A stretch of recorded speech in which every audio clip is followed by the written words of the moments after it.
Okay, Alhamdulillah. Bismillahirrahmanirrahim. Assalamualaikum warahmatullahi wabarakatuh. Hari ini 24 Jun 2026, bersamaan dengan Hari Rabu. Jadi hari ini kita macam biasalah, setiap hari kita akan tengok anak-anak kita. 8 perempuan, 2 lelaki. Ini pagi-pagi ni makan special lah. Okay, so ni dia punya hero-hero dia. Ini satu dan juga 2. Ini ibu-ibu. So hari ni kita akan tengok berapa jumlah hasil yang kita akan kutip. Jadi ini adalah tempat ayam-ayam bertelur. Jadi kita tengok berapa adik, seluruh tak? Tunjuk tak? Dia pun mula main tengok lah tempat dia pun. Okay, ni 1 2. Okay, hujung tu 1. Sini banyak. Ini pun nak telur ni. Dia nak tengok telur tengok.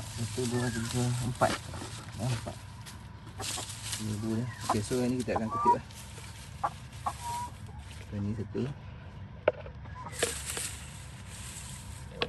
2. Hujung ni 3. Permulaan ni telur ni memang tak besar sangat lah. Nasibnya. Okay, di sebelah sini banyak sikit. Okay, 4 5